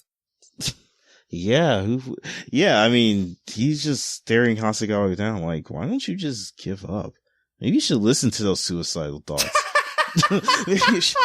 I mean, if we're gonna go there, let me go dark too. Hey, the manga said it was okay, I guess. Sorachi said it was okay, so I'm going to do what he says. So, and then Hasegawa's even inner monologuing like, what do you mean again? Why are you looking at me like that? Yeah, like, stop fucking judging me. Like, I bet I get paid more than you little fuck. Like, yeah, at least I'm not a virgin.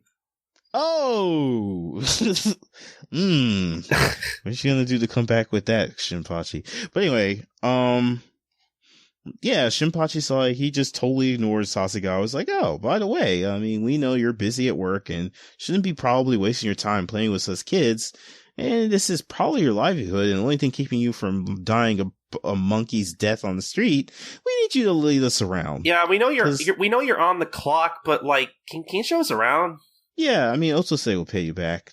So, yeah, the kids reveal that, Otose sent them to check things out here, which, again, goes back to what we were saying with the previous page about how Otose knows what's up, but she doesn't need, she has foot soldiers to check that out for her, which I find it really interesting that, I can imagine her just simply asking them to go look around, and they just do it without any kind of, they don't need Gin tell them to do it, which I really like. I really like the characterization in that. that Otase can just ask the kids to do things and they'll just go do it. Yeah. So, and they don't need to wait for Gintoki to do things. Yeah, that's a good thing. Yeah, Gintama is not Dragon Ball, thank God, where at some point everybody's just like, guys, wait, Goku will be here to help everybody. Let's just wait for Goku to get here. Oh, those are the worst. I love Dragon Ball, but god damn it, that's the worst thing about it. Don't even get me started. We'll be here for another hour. Go on. Yeah. But, so finish up the page real quick. So, basically, the last panel is a bunch of samurai. They're looking for Gintoki and can't find him. So, where is he? Well, they pass by just a random monk, and by a random monk, I mean Katsura. Just kind of standing on the side of the road here, just like keeping watch. And he's like, okay, good. They're gone. And he looks over at just a random open can. He's like, I said they're gone. And then he picks up the can, kind of looks at it, and he's like, hey! Hey! Hey! I said they're gone! And Gin pops up from behind the wall and is like, I'm not... Are you fucking stupid? I would... Okay, I'm not even gonna touch that, Katsura. Why would I be in a can? I kind of like the idea of Gintoki just actually getting angry and just him being like, why the fuck are you like this? I like that idea too, actually. I really do. Just him like finally snapping and being like, no, you know what? I'm tired of this shit. No, I mean, it would be totally in character too, because Gintoki's known Zero for so long. I could just imagine him just finally being like, really? Really? That's the first place you look. And he's just like, I would be in there. He's just okay. He's just like inside the kid, like, Gin, where are you? I don't know where you are. Where are you? And then Gin just gets up like, no, fuck it. No, fuck. I kind of wish the anime had gone with something like that, but they don't stray too far. That would have been some really weird filler. And it's just like, Zero's like things just kind of get real for a second. No, that would be totally. I don't know. It would be kind of. It's interesting because Gintama has this kind of like Westernish dialogue with it, which is something I really love. But it still has this very Japanese flair, or how it's like exactly the way you put it. Like, I feel like in a Western cartoon, Gintoki probably would get up and be like, he would just get real for a second and be like, no, I can't do this. I can't. He would just leave. So, Katsura obviously is surprised. He's like, oh, you decided to hide behind that wall. Okay. I never would have thought of that. And basically Gin's like, I hid over there instead? Like, you know how sticky that can is? Never mind that I can't fit in there. Like, it's probably really dirty. And Gin's like, well, what are you, stupid? And Katsura's like, well, I'm not stupid, I'm Katsura. That almost never gets old. It never, ever. I don't think I've ever, once groaned at that joke. That joke always makes me laugh. It always lands. It's in simplicity. It's just like, it always lands. I mean, even Zetsubo Sensei referenced it once, so it must be, I mean, it's basically I wouldn't be surprised if it's memic status now in Japan. Probably, yeah. Katsura basically makes the deduction that the guys after Gin are exclusionist Ronin rebel people, whatever they're called in English.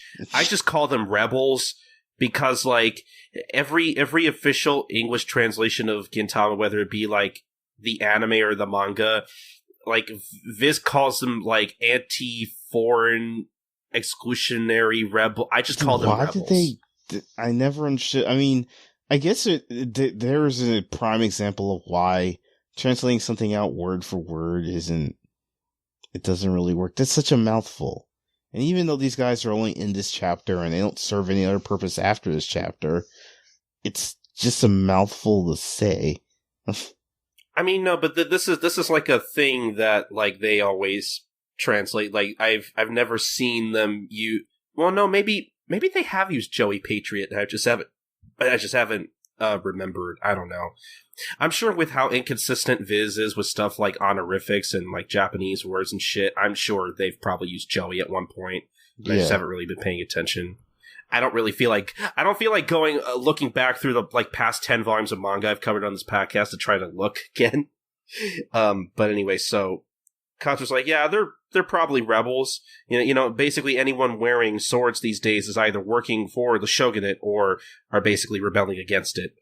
And they also mentioned something about Hashidaya, and Gin's like, oh, you've heard of him? And I love how Katsura's also like, yeah, it's that building over there. Like, how is everybody missing this building? I mean, it's not a gag, but it's almost up there. It's unintentionally funny to me. Yeah. It's like one of these things, like, again, which we were talking about earlier as well, with Sorachi's, this kind of collapsible narrative. Sorachi could just throw a random building in there and it's okay because he never goes into detail about anything. Yeah. And we would just be like, oh, well, I guess we missed that building somehow. Or he could just decide to draw it in this arc and be like, no, it's just been there all along. Yeah, that too. But yeah, Katsura says, yeah, it's that building over there. The Hashidaya, the company's been around since the dawn of the Tokugawa shogunate, which, again, I'm showing how much I know about my history, but the Tokugawa shogunate was formed after the Sengoku War, right? I'm pretty sure. I am not much better than you. Nada is yelling at us right now. She is listening to us, and she is like, God damn it, I wish I was on. But yeah, we seriously need to book her on here when we're both here. Yeah. Between the three of us, we could translate a manga. Yeah, we could. I could do the localization. She could keep up with all the historical references, and you can actually translate the thing. Exactly. We need to make a manga. That'll be our next podcast, making manga. Hey, but buddy, I hate to tell you, like, me, Nada, and Josh already kind of came up with that idea too. So, damn it. Are you sure you didn't listen to that episode of Life Lessons and you just like didn't remember? Or I'm pretty sure I did, and I just don't remember. But yeah, but basically the company's been around for a long time, and apparently it started out as a small wholesale kimono shop, but it's grown and adapted over the years to keep up with the times, and now it's one of the biggest corporations in Edo. And as Katsura keeps going, Kahei Hashida, is the company's current owner, the old man that we met earlier. He, as Bomber actually pointed out, he looks like a simple old man. He looks unassuming enough, but he's actually pretty evil and conniving. And he's secretly a patron of the rebel patriots, which Gin is like, oh, okay. And basically, Kahei, he supports the terrorist activities, from behind the scenes. But, merchants never do anything unless there's profit in it. That's why they're called mercenaries. And in exchange for Hashida's support, the Patriot Rebel people basically look after Hashida's business interests, which Gin says, basically they're hired muscle to do dirty jobs for Hashida. And Katsura's like, actually, several of his business rivals have disappeared recently. And for a businessman, he wields a lot of power, and people fear him. And that's basically the other side of Hashida. So basically, Hashida's very two-faced. He is very much a businessman. And Gin is just like, why would someone leave this guy's grandson in front of my house? Like, why would they mix me up in all this? And Katsura's like, oh, so you, this is a great line from Viz. Yeah, I've always loved this line. So Katsura says, quote unquote, so you got up to some hanky-panky with one of Kahei's daughters, eh? And Gin is like, no, I didn't. What the fuck is a hanky-panky? Like, you're so out of date, your put-downs have expired, which is, I think, probably one of the best, like, localizations in Gintama from Viz. Yeah, that was pretty good. I almost wish I didn't translate this chapter, but if I had, I almost wish I could have used that line.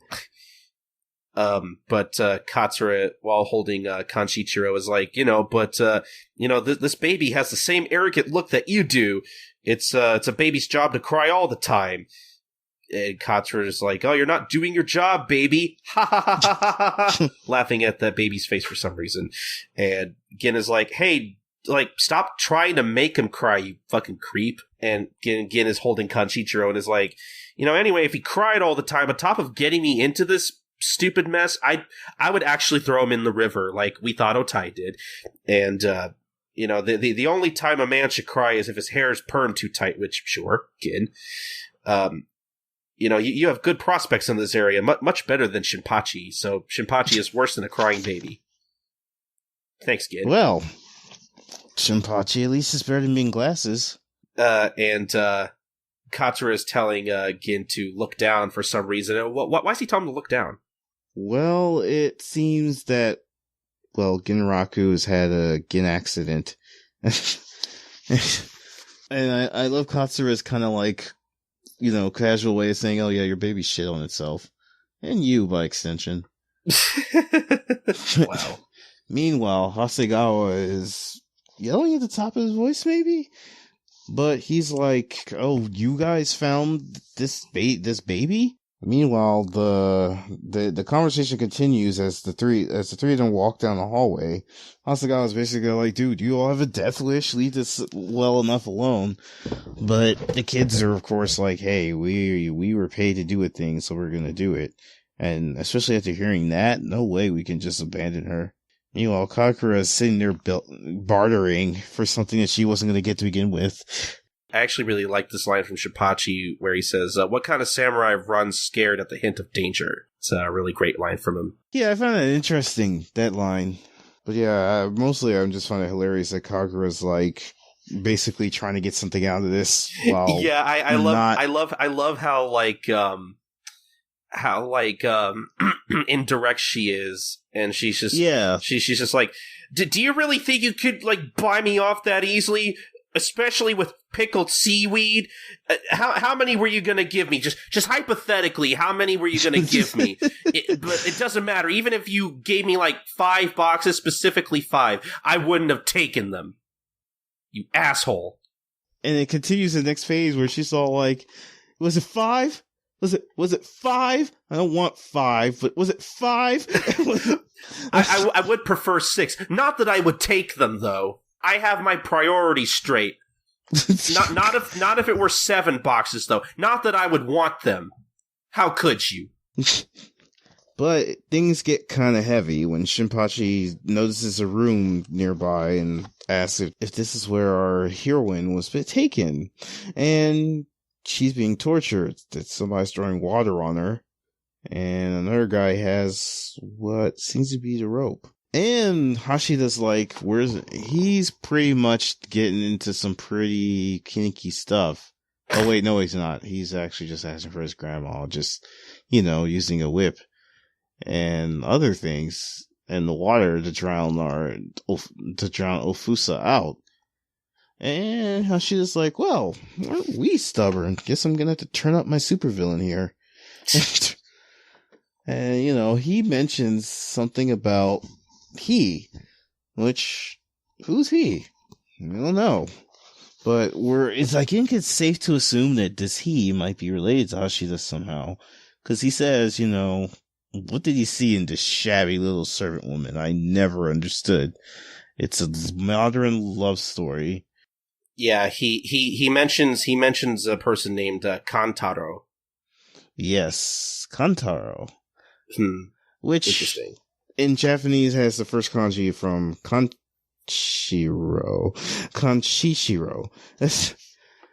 Interesting. Like father, like son. Well, nah, that's not what that is. No way. That's dumb. So while Hashida's basically trying to interrogate Ofusa, while Shinpachi's still looking through the bars on the door, Hashida's basically just going on saying, the fact that that a member of the Hashida family would be born to gutter snipe like you. Nice. Very nice vocabulary from him. There's going to be one a little later that I like. It's shameful enough as it is. Kanshichiro doesn't need a mother. The family. This family has no need for someone of a low-bred wench like you. Very, very flowery vocabulary. I wonder who the editor was for this. Basically saying he'll raise the baby on his own to be the successor to his company, and that he'll be happier with him. What kind of life can he live with a penniless nobody like Ofusa? Which I can't tell. I actually can't tell if like Ofusa's like actually like tearing up or if that's like just water around her. I always got the idea that it was part and parcel to the water that was thrown onto her last page. Yeah. So she looks more determined than really sad or anything. Like, no matter what they do, she's not talking. Yeah. And, like, Shinpachi turns to Hasegawa, who's also kind of watching in horror, as, more samurai goons come up from behind them and are like, "Hey, what are you doing back here?" And the three of them are obviously surprised. And Hasegawa tries to basically pass it off like, "Oh, well, guys, I could explain. These two guys here are new. It's their first day. I was just showing them around." And which Kagura says, "That's right, master." And the samurai guys are like, "None of us are your master." Which Kagura's like, "Well, what? Don't men like it when girls dress up like maids and call them master? I thought guys like that kind of thing." And Shinpachi, being prude, is like, "Kagura, don't say that. That's inappropriate. That's too kinky. This is a kids manga." And you gotta love that Shinpachi's lewd list kind of loosens over time. I guess you could call it character development.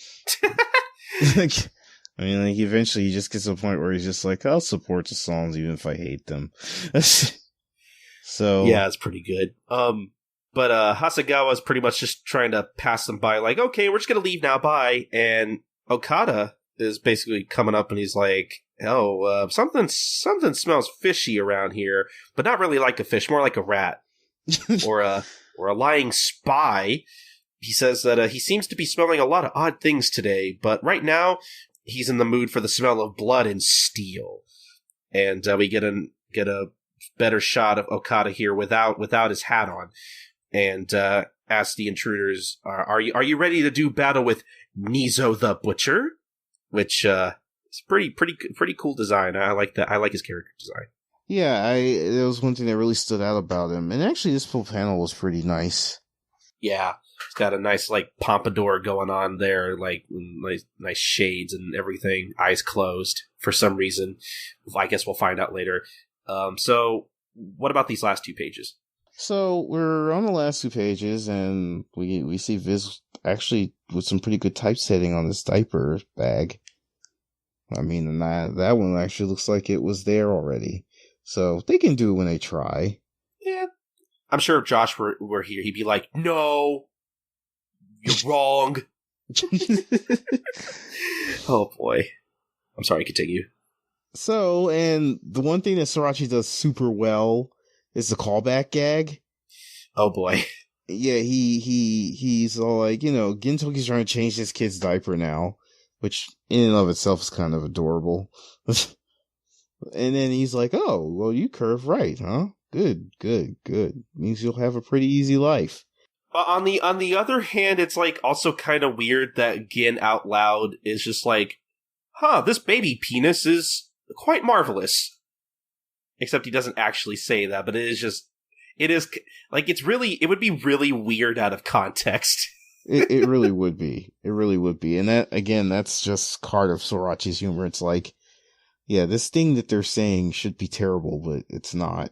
I don't know, like, it is kind of terrible in a way, but, like, I mean, it's not really...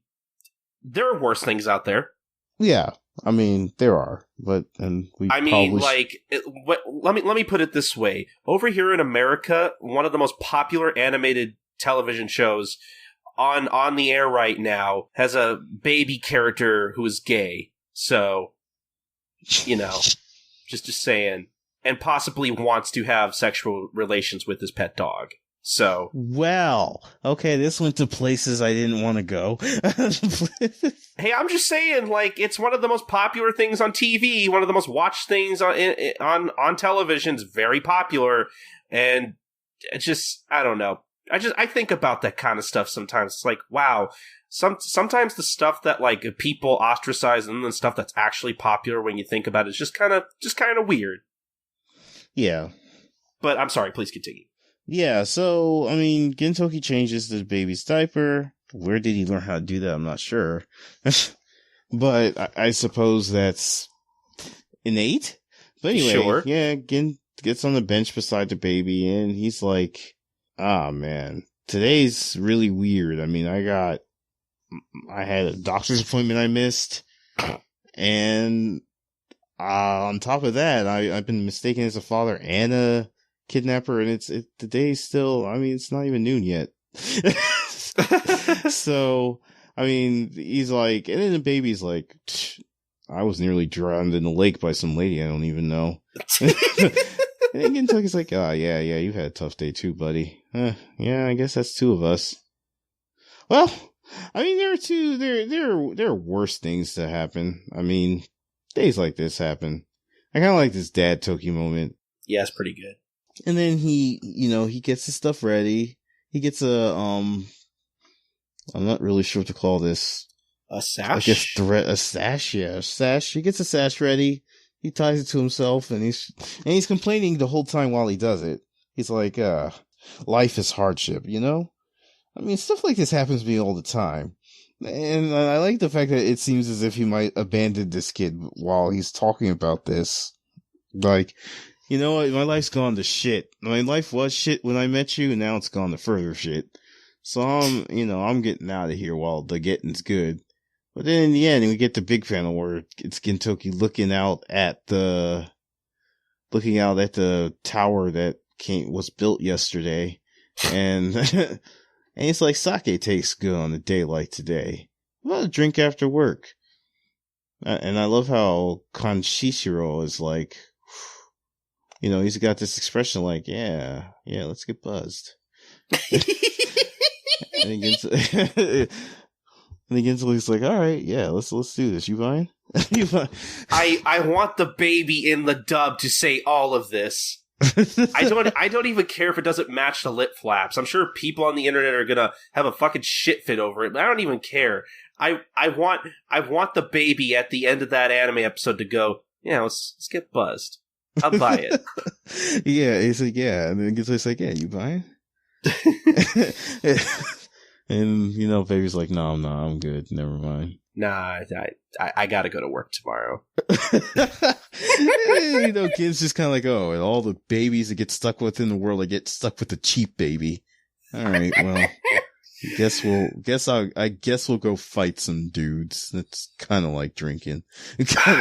Okay. So, what'd you think of the chapter? I liked it. It was another setup chapter, but I feel like it tied in a lot of things going on. Yeah. With the overall plot of this arc. So now we got an idea, if the first chapter was, us going into certain territory, this chapter was kind of like, the bridge, the straightaway to something bigger. And then I feel like the pacing for this has been pretty good. Like, as much as Sorachi bitches about not having enough pages for things, he seems to know how to make it work. Yeah, it doesn't feel like too slow or too fast at all. It feels just right. Yeah, I agree with that. I mean, I know we weren't going to talk about the anime too much, but I think that really helped the anime's pacing too, is the fact that the manga's pacing was really good. Yeah, like I'm kind of glad they didn't do with this like they did with like the Dog God episode or Inugami episode with Sadaharu, where like they took 3 chapters and put it into 1 episode. Yeah, that was interesting. I wonder why they. I mean, you can fit it all into 1 episode, but like me and Doctor talked about this on the episode where like that was unfortunately at the cost of like at some like, I mean, at the time, obviously a lot of the stuff they hint at in that episode doesn't really become important. It actually hasn't become important didn't become important until like a year ago in the manga as it's currently running right now. So, but yeah, that's a whole other thing. We've already talked about that. So, yeah, I like this chapter a lot. Like, it was a lot of rising action. Like, yeah. It was a lot of like, it was set up, but it was like kind of tying everything together, sort of giving more of an explanation to like what Hashida is, how people perceive Hashida as a person, and basically just tying all that together, explaining things a little more clearly. We have a better idea of what's going on before we just kind of head into things.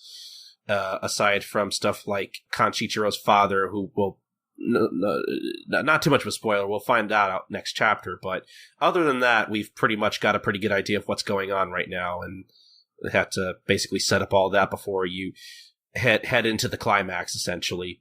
And I also like seeing Hasegawa again. That's always nice. He's still probably one of my favorite characters. I really like the interactions, and of course, like I said, Kaga going kind of dark on him there. Yeah, that was interesting. I really like the last 2 pages of this chapter too. I really love the interactions with Gin and Kanchichiro at the end of this chapter. It's a lot, like you said, a lot of great Dad Toki stuff. Yeah, and I mean, in general, it's really interesting that Gintoki, who seems like this normally very irritable, grumpy guy, so he gets around a kid, it's like he's kind of suave in a loser way.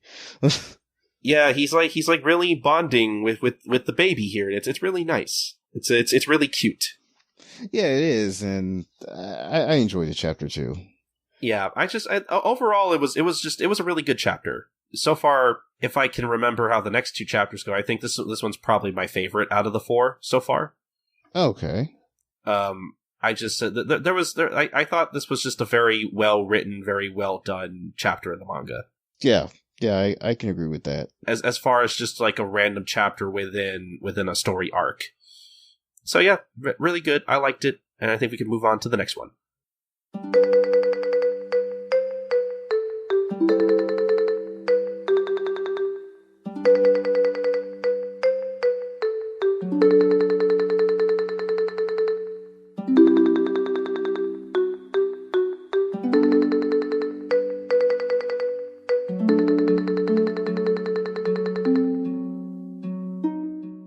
This is the life lessons segment for lessons 77 and 78. We're going to obviously start with 77. Milk should be served at body temperature.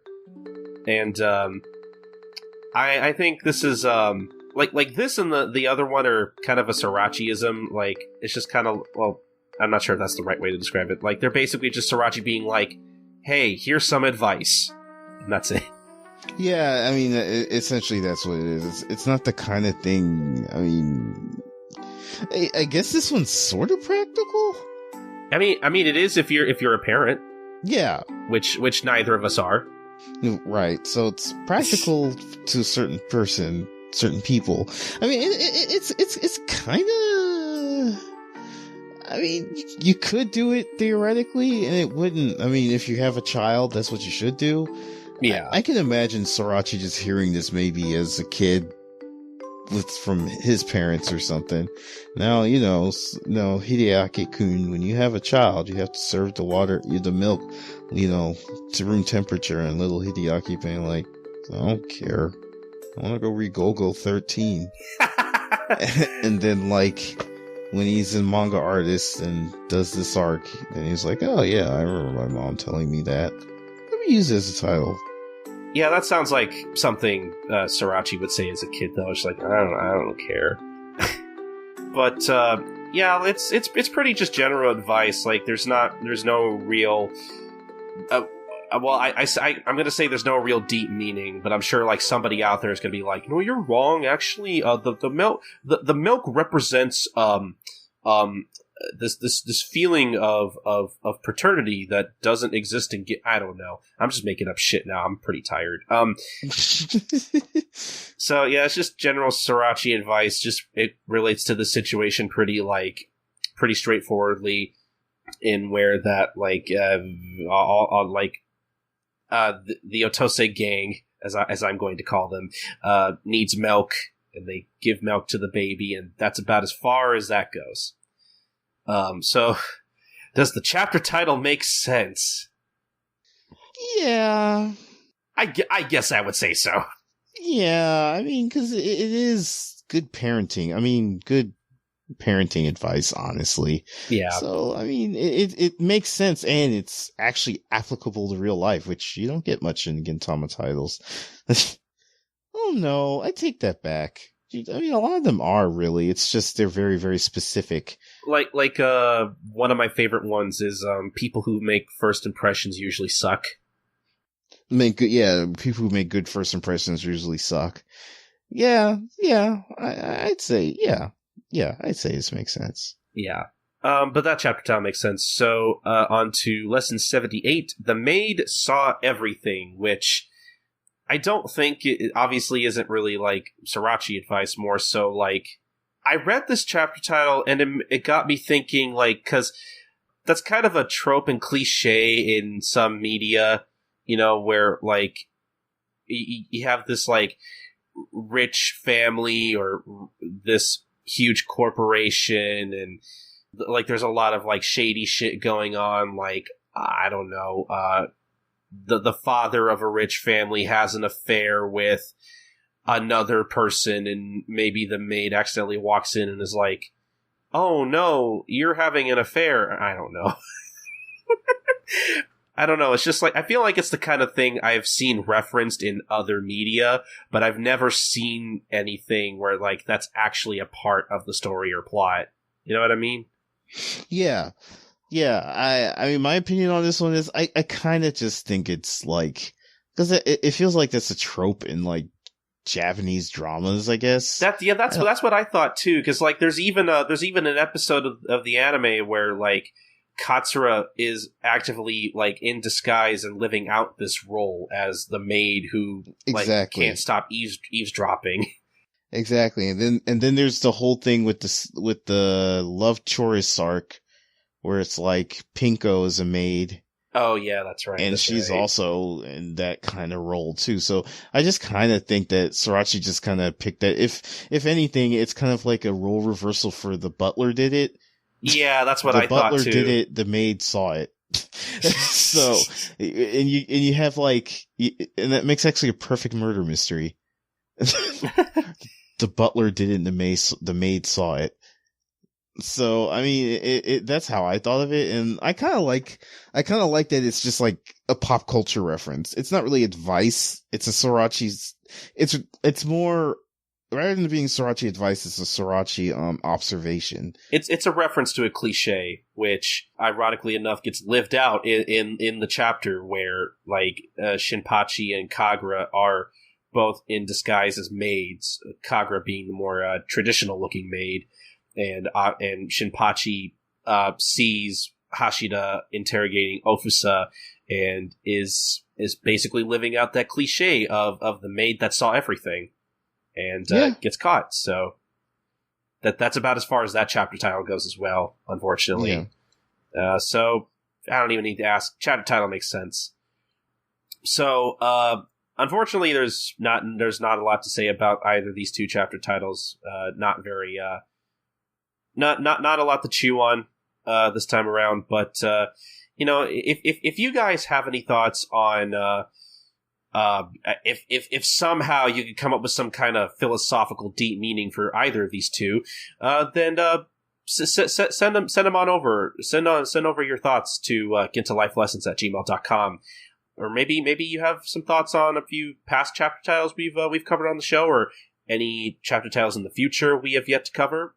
We'd love to hear your thoughts on any chapter titles we may or may not have covered, is what I'm trying to get across. So with that out of the way, let's move on to the next thing.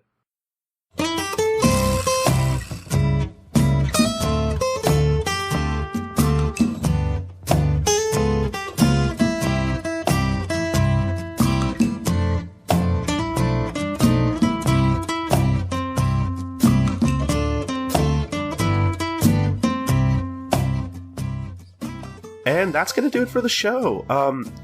as you have just listened to, we are in the middle of covering the Infant Strife arc with Bomber D Rufi. For this episode in particular, we covered chapters 77 and 78. Next time, we are going to be covering chapters 79 and 80, and basically finishing up the arc. And also, we had a life lesson segment for lessons 77 and 78. I forgot to mention at the top of the show, but you may be wondering, oh, well, where's the anime manga comparison segment? Yeah, we're actually going to be saving that for the next episode. I figured it would make more sense to wait and talk about the entirety of the arc through the anime at the end of our manga recaps and such. But yeah, you can look forward to that next episode if you're interested in our thoughts on the anime. And yeah, that's basically going to be it for this episode. Again, I do want to apologize for how late these episodes are, but the important thing is I'm uploading them now. And like I said, I will be having more time in the future to edit Life Lessons, aka my baby, my first podcast. I can't ignore my baby for too long. What kind of father am I? So yeah, I hope everybody enjoyed this episode. And once again, please take a look at our survey. Assuming I've put it up on the in the show notes for this episode and on Twitter. If you listen to the podcast enough and you want to give us some feedback and you want to hopefully tell us who you would like to have on the podcast more in terms of special guests and whatnot, please, the best way to do that is through this survey. So please go ahead and take that. It'll again probably be up until about April. We're going to have it up for a while just so everyone who wants to take it will have the time to do so. But yeah, please go take that. I can't stress that enough. It would really mean the world to me, guys.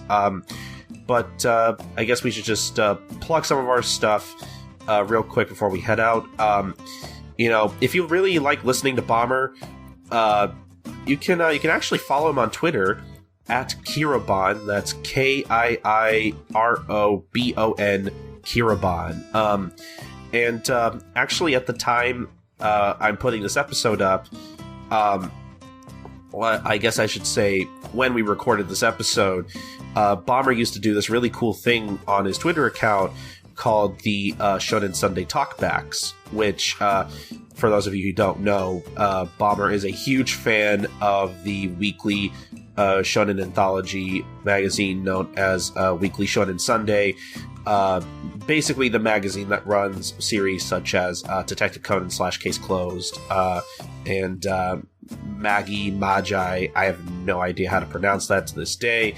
But yeah, so he's a big fan of that magazine, and he loves it so much that he talks about the magazine and a few certain series from the lineup as he reads it, which is really cool because Shonen Sunday, compared to something like Shonen Jump, really doesn't have much of a presence over here, unfortunately.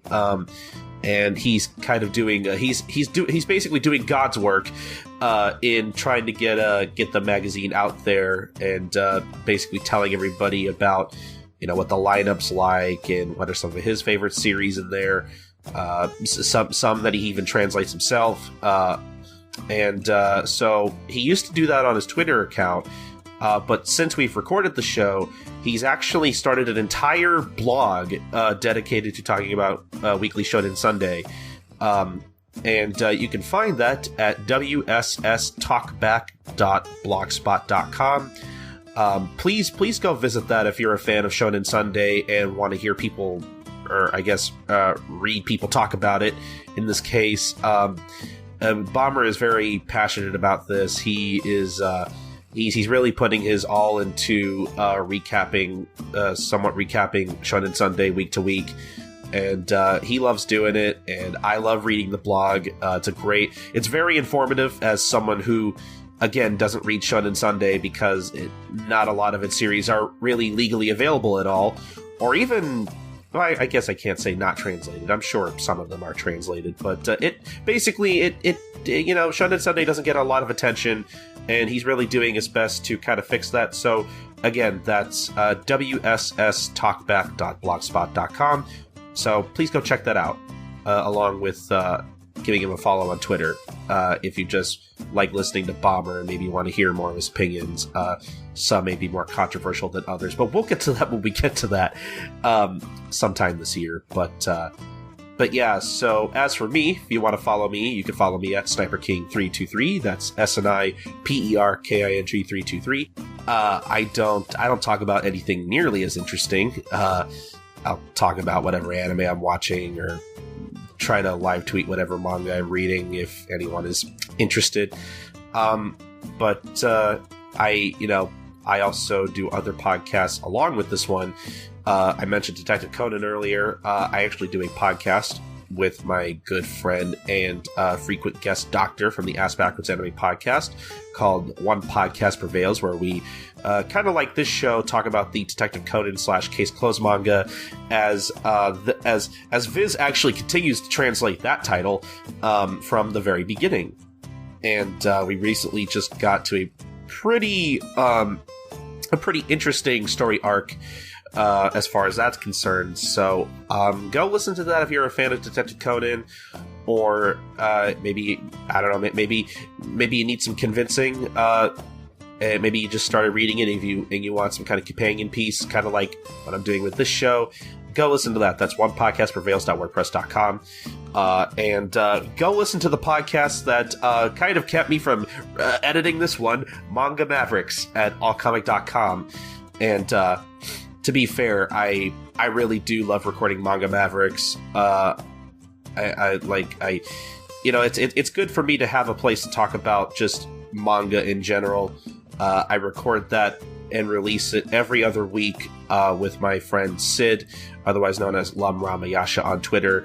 You may remember him. I've had him on the show before, a year ago at this point, actually. Ooh, time flies by. But yeah, if you want to hear me talk about whatever manga I'm reading besides Gintama and Case Closed, and just hear us talk about the industry in general, and what we think of certain things that are happening within it at the moment, you can find that at allcomic.com. Again, we release that every other Friday if you're interested in listening to that. But as for this podcast in particular, you can find our show and all of our episodes at gintalifelessons.wordpress.com. You can also listen to us on Stitcher or the Stitcher Smart Radio app, along with Player FM, if you happen to use that website. You can follow us on Facebook.com, Twitter.com, and YouTube.com/GintaMangaCast. That's GintaMangacast, GintaMangaCast. If you want to email us anything about the podcast, how much you like listening to Bomber, your thoughts on the Infant Strife arc so far, you can email us at gintalifelessons@gmail.com, or you can leave us feedback in our threads, in our occasional threads, whenever I get the chance to post them, on the Gintama subreddit at reddit.com/r/Gintama. But the most important thing, guys, is that you subscribe, rate, and review us on iTunes. That would, again, mean the world to us, along with, again, taking that survey. Prepare for me to be super annoying about that survey for the next 3 months. Maybe not super annoying, but I am going to keep reminding you guys every once in a while to take that for the next couple of months. But yeah, I hope you guys enjoyed the first half of our Infant Strife coverage. So I guess with all that out of the way, be sure to look forward to our second half of the Infant Strife arc coming hopefully within the next week, as I get down to editing that today. Oh boy. So yeah, we'll just see you guys next time. Bye.